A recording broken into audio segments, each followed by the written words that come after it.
আমি আমি এমনিই একটা মুড়ি বেচে খাই, তাও আবার তুই আমার ভিডিও বানিয়ে তুই কোন জায়গায় কি করতে চাস? দেখ ভাই, অন্য কিছু করিস না, তুই মুড়ি খাওয়ার দরকার, তুই 5 টাকার মুড়ি খাস না, তাও আমার ভাইরাল করিস না, সমস্যা হয়ে যাবে। আমার বউ খাওয়া আছে, আবার না খাওয়া মরবো, তখন ভেজাল হয়ে যাবে ভাই।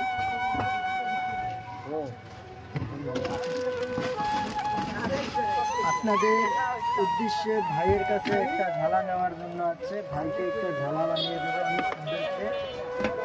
ভাই আমাকে নতুন দেওয়ার জন্য আসছিল, তাই ভাইয়ের সাথে আমার অনেক দিনের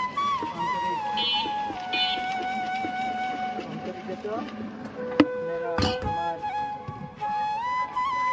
ভাইয়ের একটি আইডি আছে, আইডিটার মধ্যে যায় একটু সাবস্ক্রাইব করে দিয়ে ভিডিও পাইলে আপনারা দেখেন, আপনাদের দেখতে বাধা করি না ভাই। আপনার আইডির নাম কি? আমার আইডির নাম হলো সাজি ঝালমুড়ি। ছোটখাটো একটু আদা ভাইয়া।